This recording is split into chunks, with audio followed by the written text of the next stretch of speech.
আসসালামু আলাইকুম। এসএসসি পরীক্ষা ২০২৪ এর বেশ কিছু গুরুত্বপূর্ণ আপডেট আজকের এই ভিডিওতে আপনাদেরকে জানাবো। এই আপডেটগুলোর মধ্যে রয়েছে এসএসসি পরীক্ষার খাতা দেখা কি শুরু হয়েছে কিনা? এসএসসি পরীক্ষার খাতাগুলো আসলে কিভাবে দেখছেন শিক্ষকরা? এর মধ্যে সিকিউ বা লিখিত খাতাগুলো আসলে কিভাবে দেখা হচ্ছে, কিভাবে মার্ক দেওয়া হচ্ছে? তো এটা জানবো।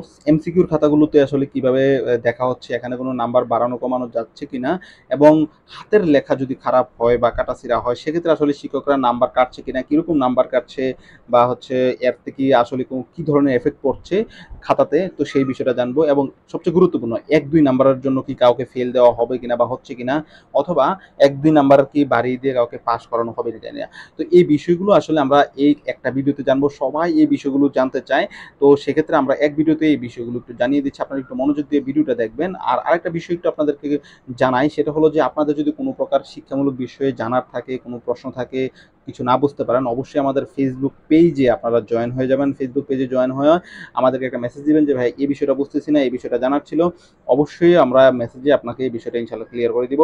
তাছাড়াও আপনি যদি কোনো কিছু শিক্ষামূলক বিষয়ে পোস্ট করতে চান, আপনার কোনো কিছু, সেক্ষেত্রে আপনারা আমাদের এডুকেশন অফিসিয়াল নিউজের যে গ্রুপটা রয়েছে, তো অফিসিয়াল গ্রুপের লিঙ্কগুলো হচ্ছে আমার এই ভিডিও ডিসক্রিপশনে থাকবে। আপনারা এই গ্রুপে হচ্ছে পোস্ট করতে পারবেন। এই পেজের এবং গ্রুপের লিঙ্ক ভিডিও ডিসক্রিপশনে থাকবে। যাই হোক, আমরা এখানে আসি। এখন হচ্ছে আমাদের এই প্রশ্নগুলোর অ্যান্সার দিচ্ছি। তো এখানে আসলে খাতা দেওয়া হচ্ছে কিনা। অলরেডি আপনাদের কিন্তু ৬টা পরীক্ষা শেষ হয়ে গিয়েছে। আমরা যদি রুটিনটা যদি দেখি, ৬টা পরীক্ষা শেষ, আবশ্যিক পরীক্ষাগুলো শেষ।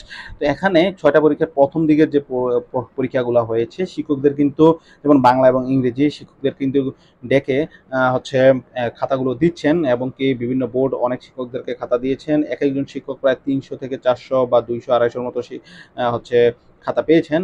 তো এখানে আমরা সেকেন্ড যেটা জানবো, যেটা হলো যে খাতা আসলে কিভাবে দেখা হচ্ছে। তো খাতা দেখার জন্য কিন্তু অলরেডি শিক্ষকদের কাছে হচ্ছে একটা নির্দেশনা দেওয়া হয় যে কিভাবে খাতা দেখা হবে, কিভাবে হচ্ছে নাম্বারগুলো বন্টন করা হবে। তো এই বিষয়ে কিন্তু নির্দেশনা থাকে, শিক্ষকদেরকে দেওয়া হয়। তো আসলে শিক্ষকরা হচ্ছে সিকিউ বা লিখিত খাতাগুলো দেখেন, আর এমসিকিউ খাতাগুলো হচ্ছে মেশিনের মাধ্যমে দেখা হয়। সেই বিষয়টা জানবো। প্রথম হচ্ছে সিকিউ খাতাগুলোতে আসলে কিভাবে দেখা হচ্ছে, কিভাবে নাম্বারগুলো দেওয়া হচ্ছে, কোথায় কোথায় নাম্বার কাটা হচ্ছে, সেই বিষয়টা একটু জানবো।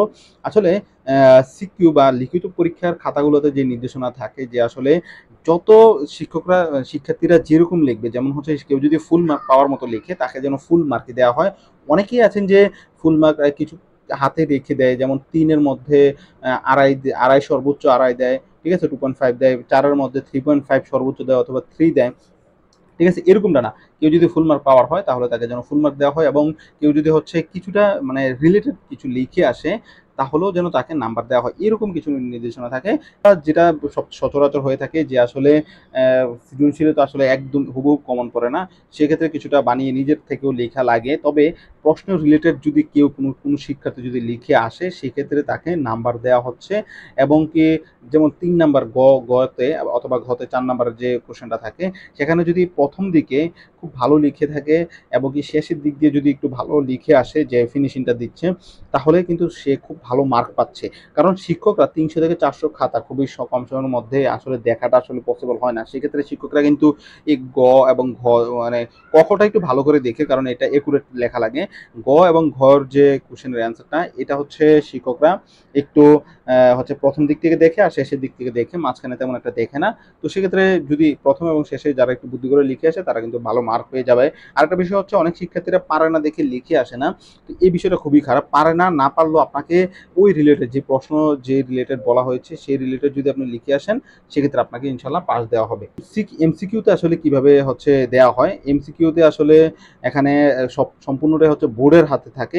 সে ওএমআর মেশিনের মাধ্যমে আসলে এমসিকিউ খাতাটা দেখা হয়। তো এই ওএমআর মেশিনে আসলে আপনাদের রেজাল্টটা ইনপুট করা হয়। সেই রেজাল্ট অনুযায়ী আসলে প্রত্যেকের খাতার রেজাল্টটা চলে আসে। এখানে আসলে ফেল করলে ফেল। আচ্ছা, হাতের লেখা যদি খারাপ হয় সেক্ষেত্রে আসলে হাতের লেখা এবং কি কাটাছেঁড়ার কারণে শিক্ষকরা কিন্তু নাম্বার কাটছেন, এবং কি খুবই সামান্য পরিমাণ নাম্বার কাটছেন। যদি লেখা একুরেট হয় তাহলে কিন্তু তাকে দিচ্ছেন। তবে হাতের লেখার জন্য খুবই সামান্য 0.2, 3, 4, 5 এরকম কাটছেন, আর বেশি কিন্তু কাটছেন না। সেক্ষেত্রে এটা নিয়ে এত বেশি চিন্তা নাই। তবে লেখা একুরেট থাকলে আপনাকে নাম্বার দিচ্ছে, ঠিক আছে। আর লেখা একুরেট নাই, খারাপ হাতের লেখা, কাটাছেঁড়া, সেক্ষেত্রে আপনার নাম্বার কিছুটা কমবে। আচ্ছা, সবচেয়ে গুরুত্বপূর্ণ ১-২ নাম্বারের জন্য ফেল দেয়া হবে কিনা বা ১-২ নাম্বার বাড়িয়ে দেওয়া হবে কিনা? আসলে ১-২ নাম্বার বাড়িয়ে দেওয়ার কোনো সিস্টেম আসলে বোর্ড থেকে দেওয়া হয় না। তবে শিক্ষকরা যদি মন চায় সেক্ষেত্রে আসলে ১-২ নাম্বার বাড়িয়ে দিতে পারে। দিয়ে কোনো ছাত্র যদি ১ অথবা ২ এর জন্য ফেল যায় সেক্ষেত্রে শিক্ষকরা কিন্তু আবার রিচেক দেয়। দরকার হলে ২ বার ৩ বার রিচেক দিয়ে দেখে যে কোথাও নাম্বার বাড়ানো যায় কিনা। যদি নাম্বার বাড়ানো সম্ভব হয় সেক্ষেত্রে নাম্বার বাড়িয়ে দিয়ে কিন্তু পাস করানো হয়। এটা আসলে যথেষ্ট পরিমাণ চেষ্টা করে শিক্ষকরা, আমরা যেটা জানলাম যে বাড়িয়ে দিয়ে আসলে পাস দেওয়ার। কিন্তু যদি কোনো রকমে আসলে দেওয়া সম্ভব না হয় সেক্ষেত্রে আসলে আর কোনো কিছু করার থাকে না। সেক্ষেত্রে ওই নাম্বারেই আসলে থেকে যায়। এটাই আসলে মেইন কথা। আসলে কোনো নিয়ম নেই যে ১-২ নাম্বার বাড়িয়ে দিয়ে পাস দেওয়া। ঠিক আছে? এই ছিল এই ভিডিওতে। আশা করি এই ভিডিওগুলা যে তথ্যগুলো আমি দিলাম, এই তথ্যগুলো সবাই পেয়ে উপকৃত হয়েছেন। যদি উপকৃত হয়ে থাকেন তাহলে অবশ্যই আমাদের চ্যানেলটাকে একটু সাবস্ক্রাইব করে দিবেন এবং Facebook পেজ এবং গ্রুপে অবশ্যই জয়েন হয়ে থাকবেন যেকোনো বিষয় জানার জন্য। তো সকল ভালো থাকবেন, সুস্থ থাকবেন। আসসালামু আলাইকুম।